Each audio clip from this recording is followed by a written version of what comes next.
Hello and welcome along to a brand new episode of Writer's Routine, where this week we are joined by the one and only storm of success, Jodi Picoult. Jodi has sold more than 40 million books. You can find out how, when and where she wrote her new one, By Any Other Name. Also find out how the process has changed through the years. I feel like every writer needs to figure it out for themselves because we all do work so differently. I've had some books that I call morning books where all the good stuff comes out of me in the morning. There are other books that are evening books, so it's like after dinner is when I'm really doing my best work. I have no idea why. And why, surprisingly for someone so successful, readers aren't often in her mind. This sounds terrible, but I don't think about readers when I'm writing a book. I think about what story I need to tell and what question I'm trying to answer for myself. I think if I do that, I'm going to produce the best book that I can at that given moment, which is really different from saying, what's going to sell? Wait, romantasy is hot now. I'm going to do one of those. You can write that way. By the time you finish the book, the market will probably have moved on to something else. But I don't necessarily feel that for me, that's the best way to get my best work. It's all on the way with Jodi Picoult in this week's Writer's Routine.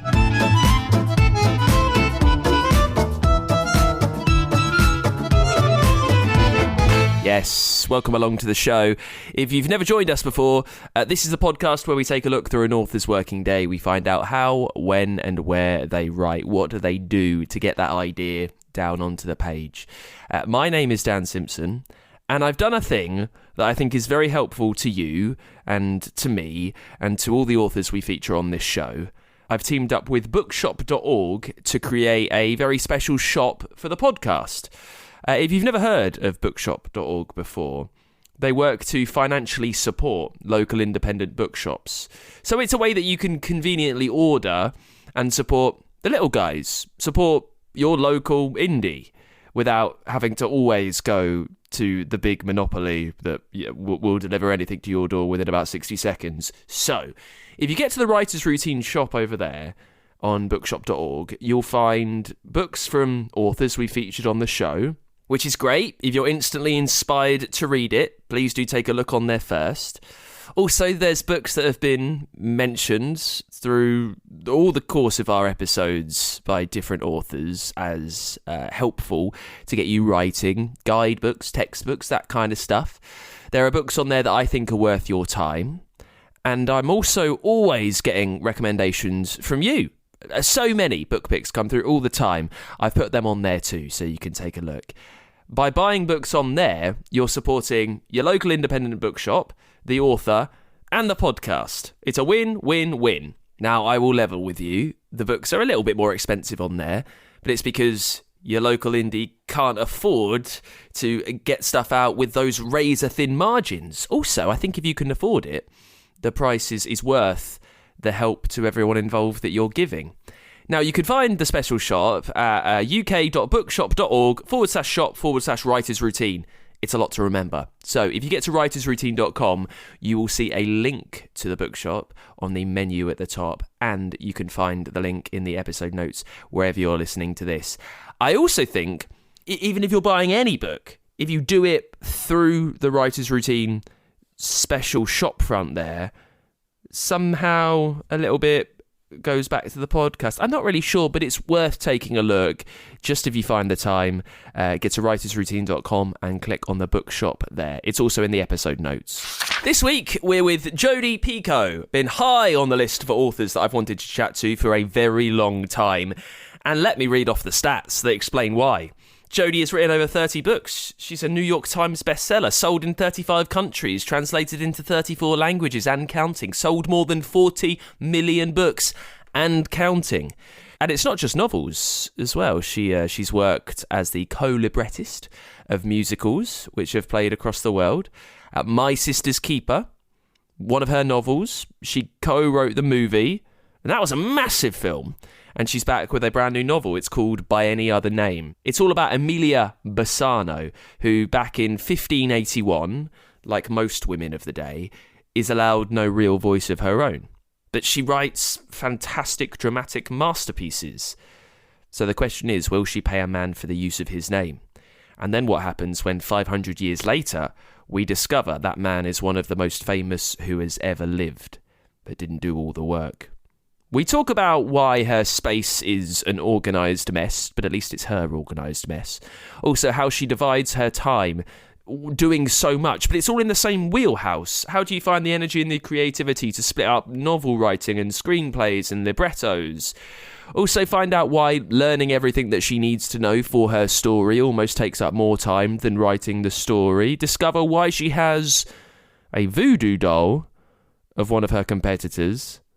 And we ask whether you can ever really enjoy success. It's all on the way. Let's jump into it as we always do with Jodi Picoult, and we start with what she sees around her in the place where she sits down to write. So I write in my attic. I am the mad woman in the attic. And interestingly, it's the last room in the house that we actually finished and made look like a room. So I am sitting at my desktop, and I have a long sort of wall-to-wall table that is covered with books and transcripts and research for the book that I am going to write for 2026. And behind me are all of these bookshelves with works in progress and, tape and, scissors and all the accoutrements of being a writer, basically. So you say you've got your research around you. Kind of what form does that take? Is it Post-it notes written everywhere? Is it scraps of notebooks? What does it look like? All of the above. There are Post-it notes all over the computer screen and on the shelves next to the computer. There are stacks and stacks of books that are flagged with Post-its. There are different stacks based on the different kind of work that I do. So there are some stacks that are connected to the musical librettos that I write. There are others that are connected to future projects. And then there are some that are, like I said, for the project for 2026. And a lot of the transcripts are in file folders that are hanging in sort of a legal pendaflex kind of thing so that I can access them quickly based on the subject that I've done the research on. So my research is like, I surround myself with my research so that I have everything at my fingertips exactly when I need it. What about inspiration around you? So maybe not hard research material, but just something that keeps your chin up when maybe it's a hard day. Yeah, there's photographs of my family, and I have 5 little letters that say write, W-R-I-T-E, over my head, and a picture of all of the creative team on opening night for Between the Lines, which was a musical based off one of my novels that opened in 2021 off Broadway. There's some poetry that I like that I've sort of stuck up on the walls that I don't know that it's inspirational, but I love the language, and so I keep it there. And then there's some gifts that my kids have gotten me over the years that are sort of stacked on the shelves around me as well. Then I have things like, I have a voodoo doll that someone made me of Nicholas Sparks. And I have like roses made out of paper and crocheted character dolls, that all the stuff that's been made by fans and given to me. So you've been writing for a little while now and done so extremely successfully. And we'll talk about a day in your life in just a second, but just your space around you. How long did it take to get it curated perfectly for you? I call it curated perfectly. I consider it an organized mess, but it's my mess, and I think it's the accumulation of, over 25 years of working in a certain business. You just sort of find a place for the things that you need and know where to grab them when you need them. The truth is that when I started off writing, I was doing a lot of writing on the road. I was writing on book tours sometimes. I was writing in airports. I was writing on trains. When I had little kids, I was writing at swim lessons and at nursery school pickup. So I kind of got used to having a mobile office. And the reality is that all I really need to take with me is what's between my ears. And that is quite portable. So, all the stuff in my office is lovely to have. And I do prefer working here because, like I said, everything is at my fingertips. But that doesn't mean I have to work here in order to create. Does it make you more thankful that you're at the position of both, I guess, in your career and in your life, that you don't need to be with young kids at swimming lessons anymore? That you can just go to this organized chaos and write from there. Yeah, I mean, it's a beautiful thing. I still very distinctly remember the beauty of organized school, where your kids were gone for 8 hours a day, and suddenly I had 8 hours to write. That was quite the luxury. But interestingly, even now when my kids are all grown up and, married and parents of their own, I still write the same way. I still treat an 8-hour day as a work day. I always say that, I love my job, but it's still a job. So you have to devote the time to it. Well, the reality is that there is no such thing as a standard day. And I think that's really important to think about. So the days that I'm doing research are very different from the days that I'm promoting a book. And those are different from the days that I'm actively writing a book. So to give you an example of what today looked like, I get up in the morning and the first thing I do is exercise. And I either hike 6 miles or I swim a mile. Today was a hiking day. Came back, took a shower, and then I pulled up on my computer what I was working on yesterday, which actually is a script that's an adaptation of one of my novels for a film. And an unexpected task. I was not planning on fitting this into my week, and it suddenly dropped in as an emergency. So, that's always really fun when you have 24 hours a day and suddenly you need 40. And so I basically will do an interview with you today. I have a couple of other interviews that I have to do in preparation for a massive book tour that I leave on August 15th. But in between all of those, I will be working on this script. I also have a call tonight with a detective who is helping me gather research that I need for my 2026 book. So I will be doing an interview, but I'm the one who's asking questions tonight. And then that will be sent off to someone who transcribes them for me. And then when I get the transcript back, I will mark it all up and put it in one of my files for when I write that book. So that's like a sort of in-between day of writing. The way it changes is if I were actively writing, when I came back to my desk, I would pull up whatever chapter I'd been working on. I would edit my way through it, and then I would keep writing. And I sit here until about 5 o'clock. And then I go downstairs and I, make dinner and turn into a wife and watch something on Netflix and, watch the news. And that's basically what a day looks like. So it really does feel like, I'm at an office. It just happens to be an office that's in my house. I have a great husband. He brings me coffee. He brings me lunch. So I don't sit here and starve. And, and so that would be a writing day, for example.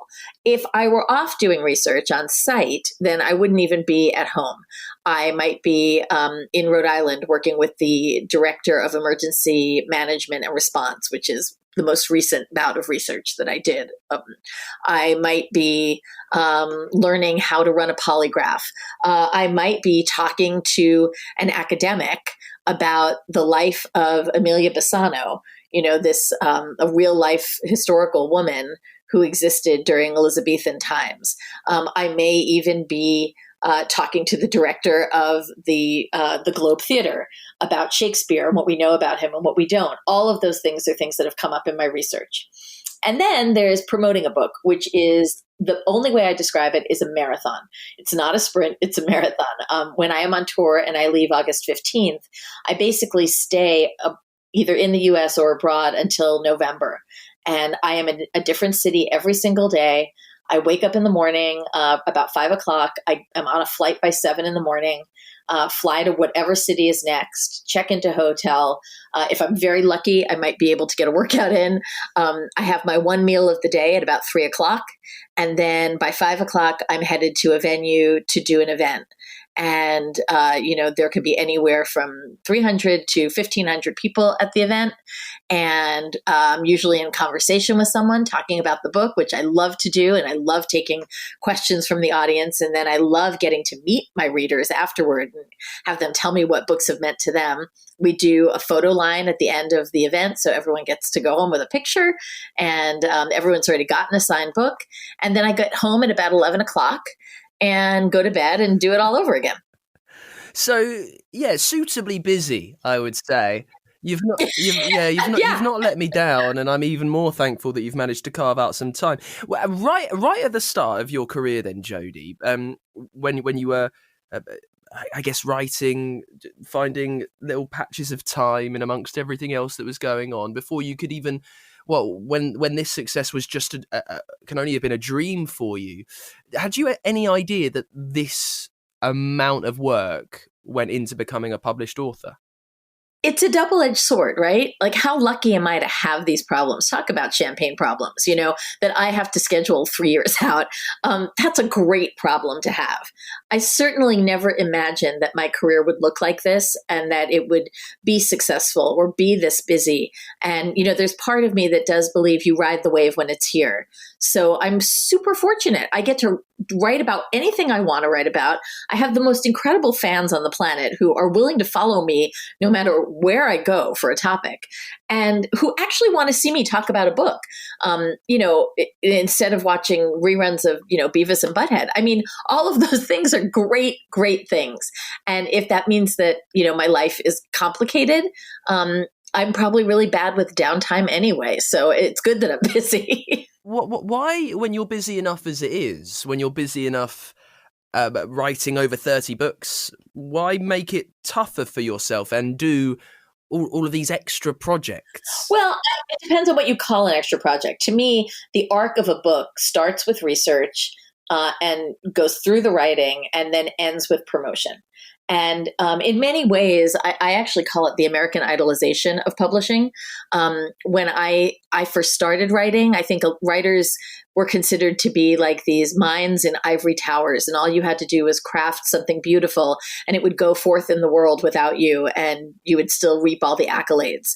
And I do not think that's the case anymore. I think readers like to know who they're reading. They feel very connected to them. I mean, we're literally in the same bedroom as you for a week or two at a time, right? On your nightstand. And because of that, I think social media has become a very big force in connecting readers and writers. I get tons of letters a day. I probably get around 250 emails a day, and many of them are fan mail, which I write back because I think if you've taken the time to write me, good matter says I should write you back, and I do. And it is really kind that someone took the time to write to me and say something about my book. And that's just, I've always felt that way, even as the letters increased, because that's kind of, I think, how the letters increased. People would read a book and then tell their friends about it. Then there's the stuff like writing librettos. And I started doing that about 10 years ago. And it was because of an adaptation of one of my books, the one I wrote with my daughter, Between the Lines, that was headed towards Broadway. And I had the opportunity to be a co-librettist. And I loved the process. I loved working with another brain. I loved the idea of using a script format. I liked the idea of using songs in places where you need extreme emotion. It's much more collaborative, and it feels much more like a family when you write for theater. And so that to me inspires the writing that I do as a novel, and vice versa, because they're so different. It's a little like when, you've been running and you decide, now I'm going to start swimming. You're still getting exercise, but you're using very different muscles. So in many ways, the extra stuff that I'm doing is still all tied into the act of writing. One thing that I think is absolutely ridiculous, but that I do, is TikTok. I mean, I am 58 years old. I am the last person who should ever be on TikTok.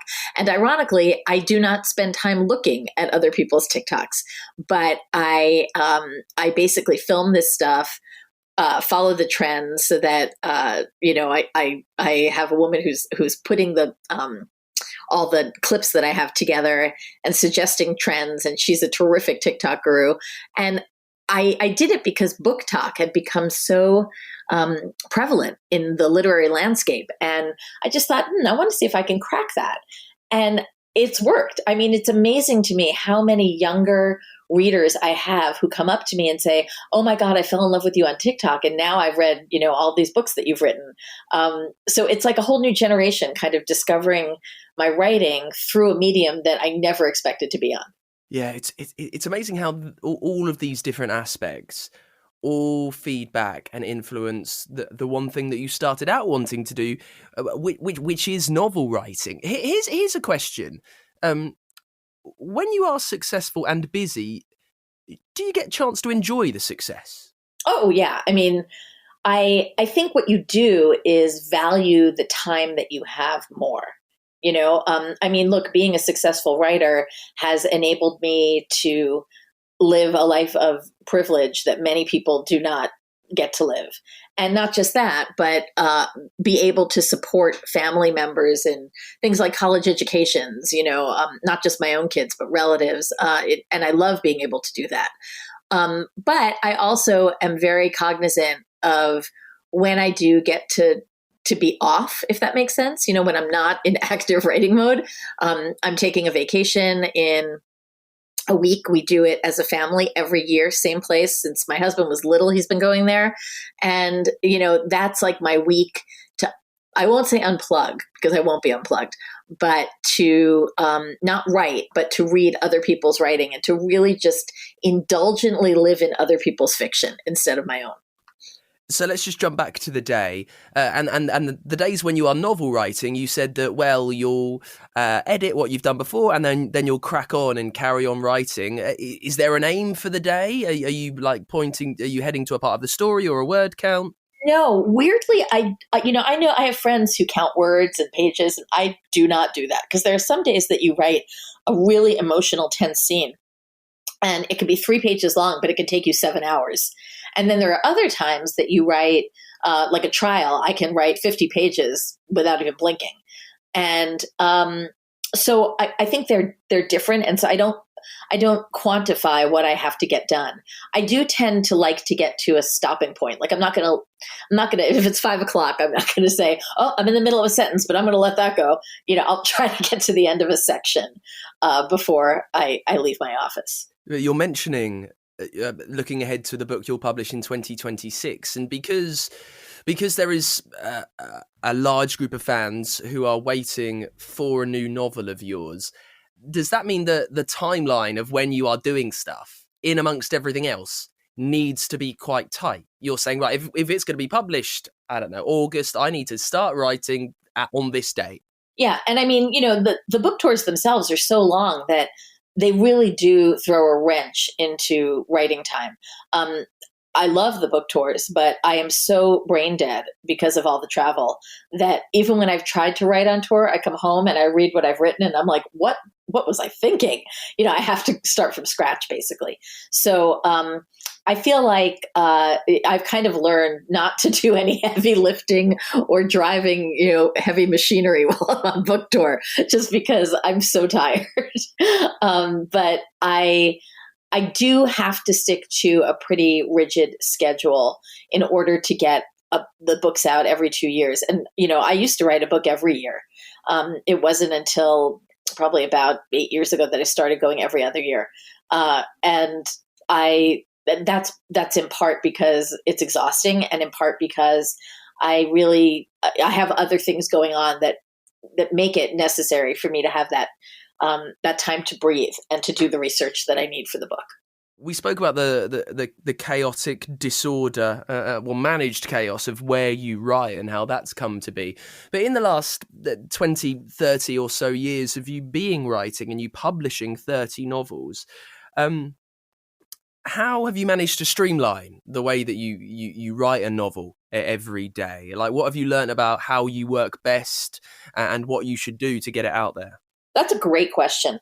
It's funny because I get asked all the time from beginning writers, well, how do I do it? How do I do this? And I can certainly tell you how I do it, but I feel like every writer needs to figure it out for themselves because we all do work so differently. I've had some books that I call morning books where all the good stuff comes out of me in the morning. There are other books that are evening books. So it's like after dinner is when I'm really doing my best work. I have no idea why.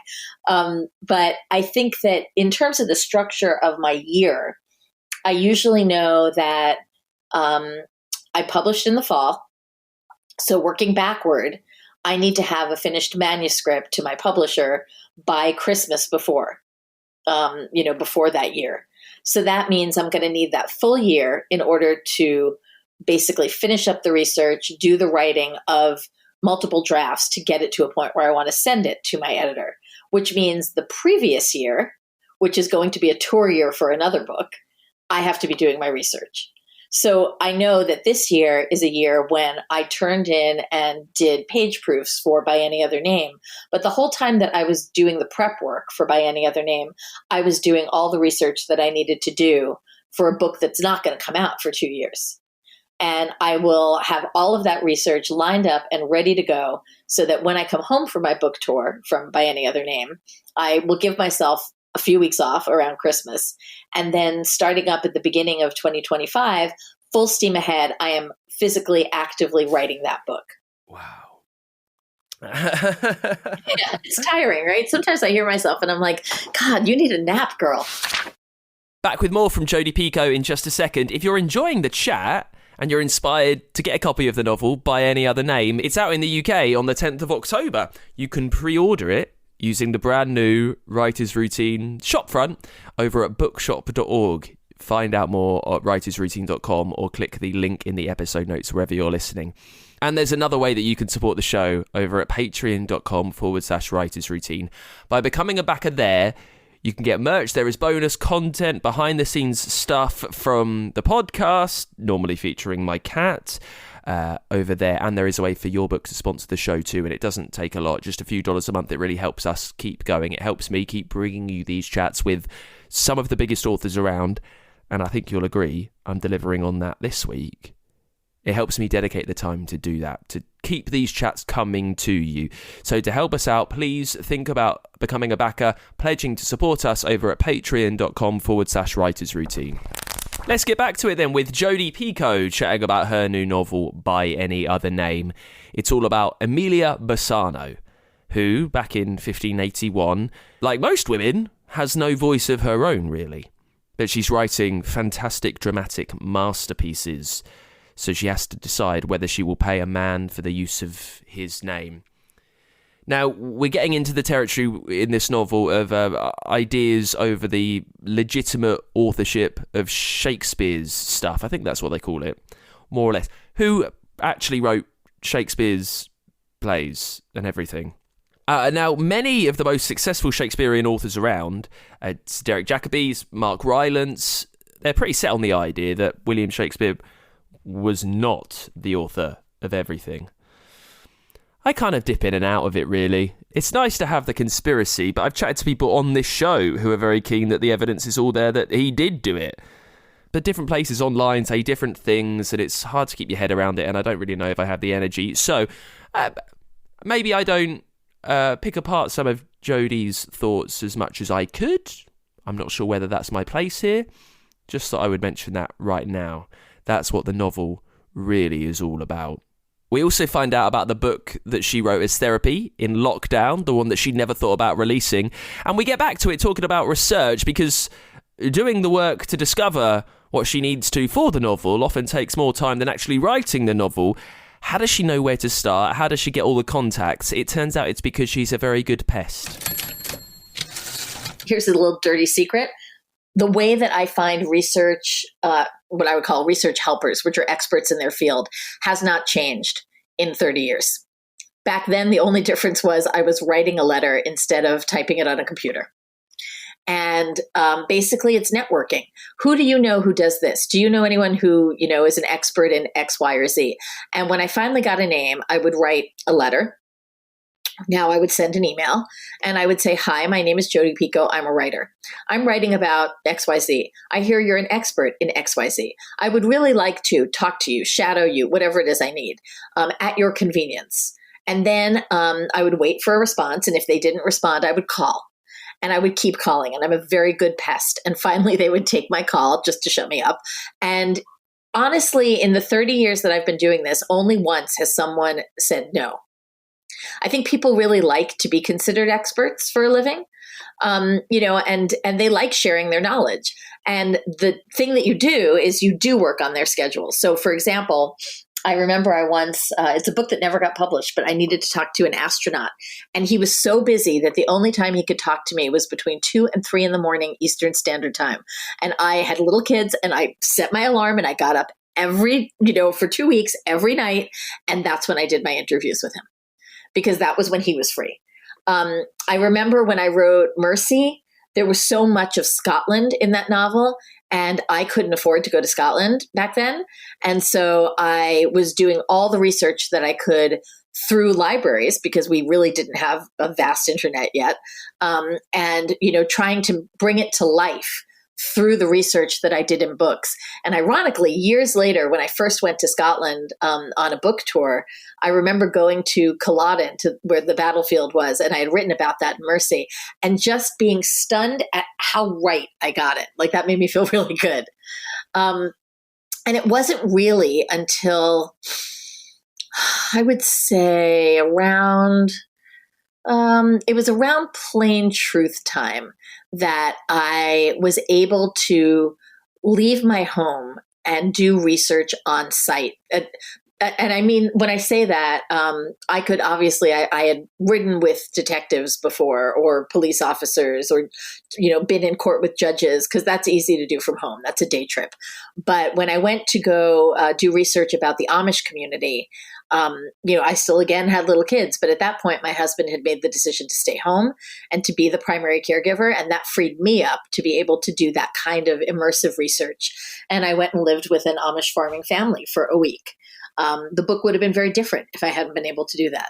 The life of an author, I think, is a strange one, because mainly because you're doing such a personal, individual task, aside from obviously when you're writing with your daughter or something, but it's you there in your office with your long desk, with your own ideas, and you have to trust that these ideas are going to work and going to sell well, and then they are read, across 35 territories or whatever it is. So that's a huge weight and a huge pressure. What do you do to kind of keep yourself grounded and keep yourself in mind of everyone that's out there, and to not let that burden get too on top of you? I actually don't. This sounds terrible, but I don't think about readers when I'm writing a book. I think about what story I need to tell and what question I'm trying to answer for myself. I think if I do that, I'm going to produce the best book that I can at that given moment, which is really different from saying, what's going to sell? Wait, romantasy is hot now. I'm going to do one of those. You can write that way. By the time you finish the book, the market will probably have moved on to something else.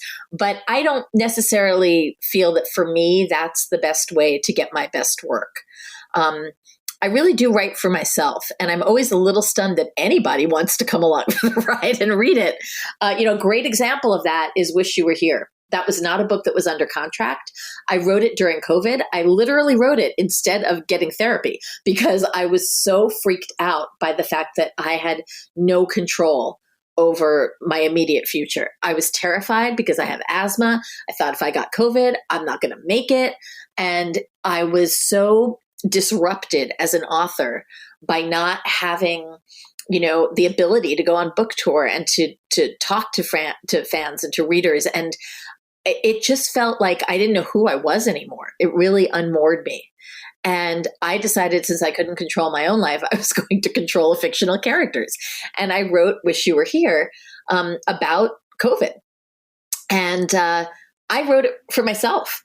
And I gave it to a friend of mine who is a writer, and she was like, well, you need to send this to your editor. And I was like, well, what? And I did. And my editor was like, well, we're going to publish this. And that was the fastest publication time I've ever seen. I wrote the book in 2 months, which is extraordinarily fast. And I think it took them 3 months to get it ready for publishing. It was amazing. We'll talk about the new book in just a sec, but the genesis of that book, the book that you read in COVID, did that start off in a completely different way? You mentioned that it was almost therapy for yourself. So I can't imagine that you were emailing around trying to get the research and figuring out your plot like you normally do. No, I did, because I knew I wasn't writing my story. I was writing a story. And it was, that book was based on a story that I had heard about a Japanese tourist who got to Machu Picchu and it closed before he could see it. And instead of going home, he wound up living in the community and like teaching martial arts to local kids. And finally, after months of this, the local community petitioned the government to open up Machu Picchu for him so he could finally see it. And I just thought, what would it be like to be in a bucket list destination when the world is going to hell? And, for me, I'd never been to Machu Picchu, but I had been to the Galapagos. And I'm like, oh, I'm going to write about that. And, I didn't have to go to the Galapagos because I'd already been. I pulled up my old photos from my photo albums with my kids and tried to remember what it was like there. And then I did a little networking online and I found a young man who that happened to, who was stuck in the Galapagos during COVID. He was Scottish. And I was able to do interviews with him online. I also knew that I wanted to talk to people who had been on ventilators for various reasons that emerge in the course of the book. I'm not giving anything away. And basically, I did that through Twitter. I wrote and said, okay, I'm sourcing for a book. If you had COVID and you were on a ventilator and survived, will you talk to me? And literally, I had 100 people write to me within 15 minutes. And I did the same thing to talk to healthcare workers during COVID. They were so desperate to tell their story to someone because nobody was listening to them. So, in many ways, it was really easy to write that book from my ivory tower, when we couldn't go anywhere or do anything. And maybe that's one of the reasons it was so fast. It was probably back when I was in college. I was an English major, and like every other English major, I fell in love with Shakespeare. And why? Why did I love him? Because he created some of the most proto-feminist characters of all time, right? Beatrice, Portia, Rosalind, Kate. These are women who were so far ahead of their time and so fully realized in a time when women had zero voice and zero agency. So when I was in college, I remember one of my professors saying in one lecture for a hot second, there's a question about Shakespeare's authorship, and some people believe he didn't write all his plays. And like everybody else in the class, we all went, ha, ha, ha, ha, ha, how silly, and kept going. And I didn't think about it at all. And then a few years ago, I was reading an article in The Atlantic by a woman named Elizabeth Winkler. And it was called, Was Shakespeare a Woman? And in it, she talked about the authorship question. But in particular, instead of dragging out the old familiar candidates for authorship, Francis Bacon and Christopher Marlowe and the Earl of Oxford, she posed that perhaps there was a woman back then who might have been one of the authors of Shakespeare's plays. And she suggested this woman named Emilia Bassano. And I had never heard of Emilia. But something that Elizabeth said in the article hit me like it was like an arrow between the eyes. She said that Shakespeare had two daughters who survived childhood. He did not teach either of them to read or to write. They signed with Mark. And I just sat there. I just kind of sat there and went, I don't buy it. I do not believe a man who never even taught his own daughters how to read would have also created Beatrice and Portia and Rosalind and Kate. I don't buy it. And I started to learn as much as I could about this woman, Emilia Bassano, who I'd never heard of. And the more I learned about what little we know of Shakespeare and what major mental leaps have been created by academics to fill in the gaps in his life that don't make sense. And then the more I learned about Emilia's life, the more I realized that her life almost seamlessly dovetailed with so many of the things that are the focus of the plays. And it got to a point where it wasn't just a coincidence. Like, how many coincidences do you need before you start to think, maybe this actually happened? And so that was what I decided to write about. I wanted to write about gender discrimination in the arts. I've talked about it ad nauseum in publishing for years. But let's face it, we are living in a time in America where women are still being stripped of their voices and their rights. And if anything, holding up the example of a woman who may have had to borrow a man's name or pay for the use of it, and that name might have been William Shakespeare, in order to get her own work in front of the public 400 years ago, all of a sudden it doesn't feel particularly historical when you realize that the same things are happening today in Broadway communities with women's voices not being equally as important as men's. and in the world, with women's voices being sidelined yet again. So you've got that idea of something you want to tell, and quite a deep mine of a historical story that you can look into, and you've got this idea that you this point that you want to make. There needs to be a plot. There needs to be something that drives through, that makes us turn pages. So it's a very open-ended question, but what happens next? So when you've got that idea, how do you, what do you do to sit down to be in a position for you to start typing that first sentence?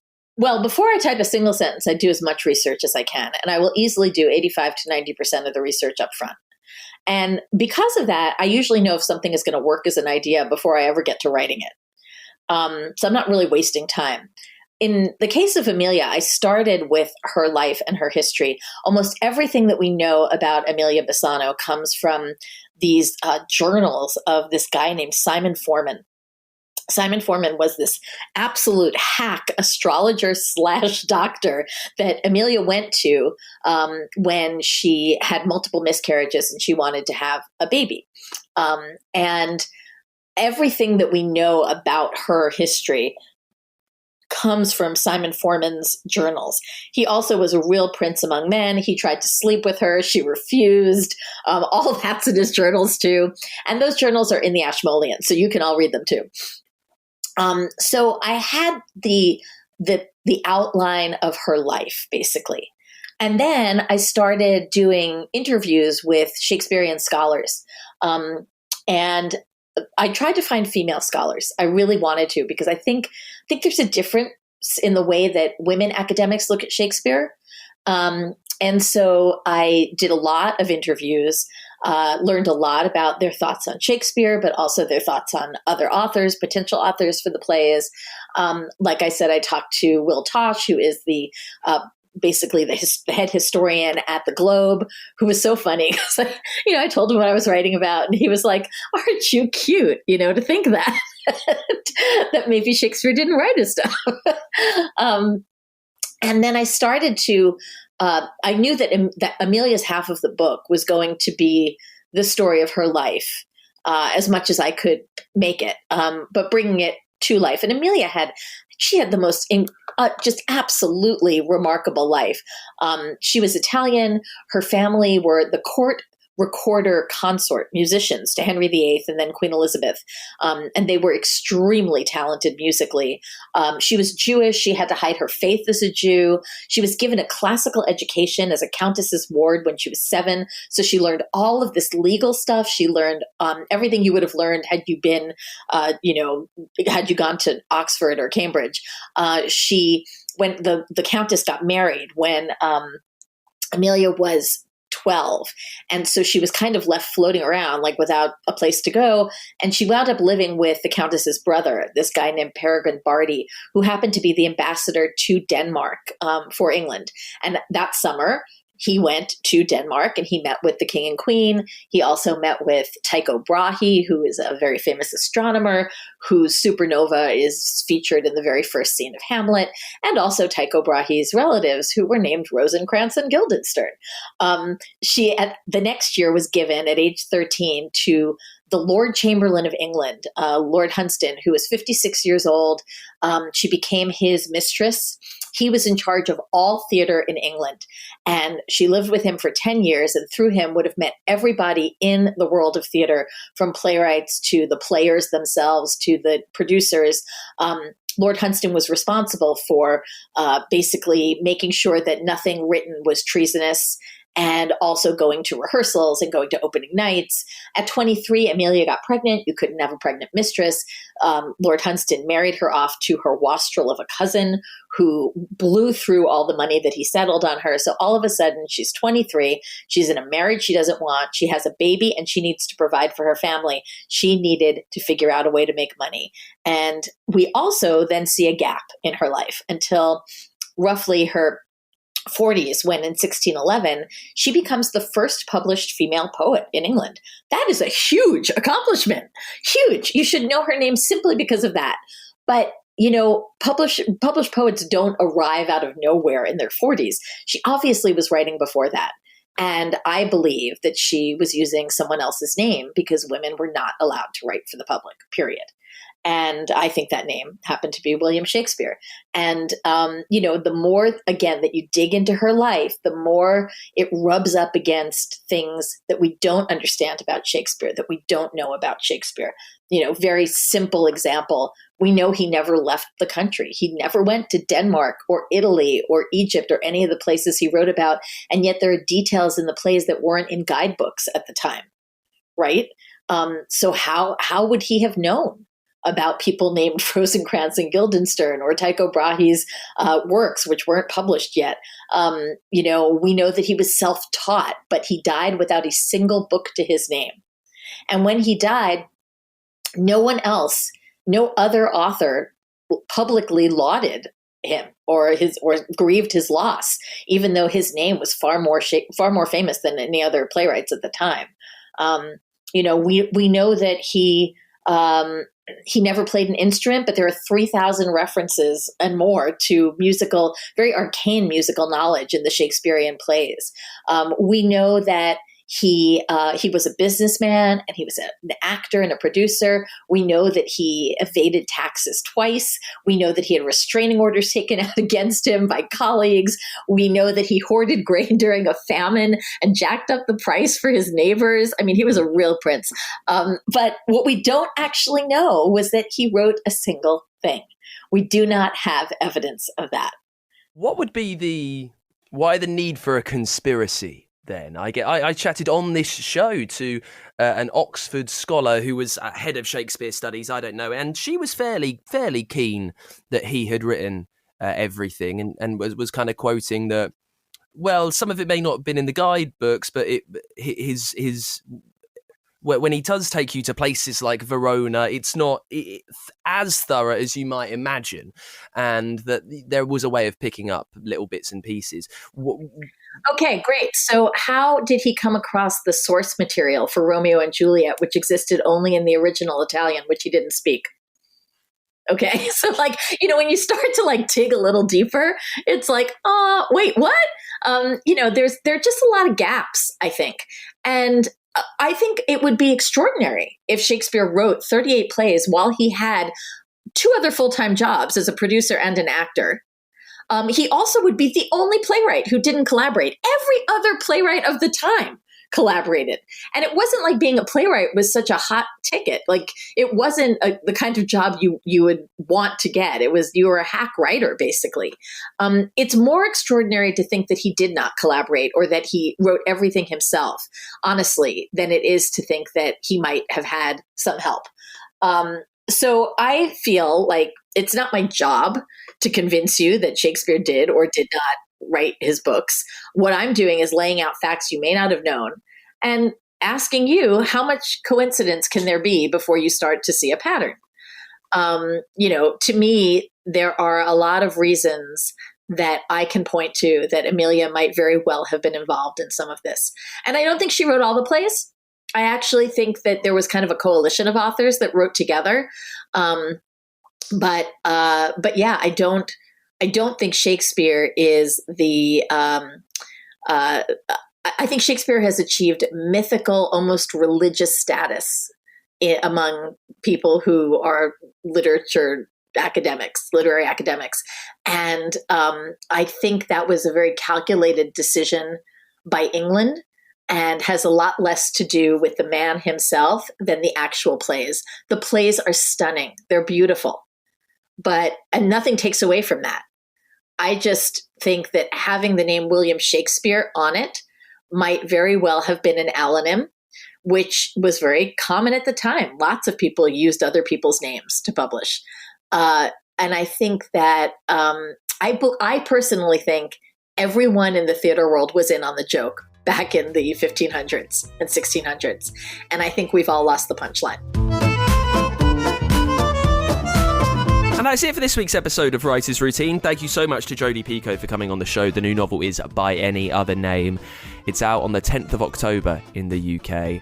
I think it's out in the US now. If you are listening in Britain and if you are inspired to buy it, please do think about having a look and using the new Writer's Routine shopfront we've got over at bookshop.org, uk.bookshop.org/shop/Writer's Routine. It's easiest just to get to writersroutine.com.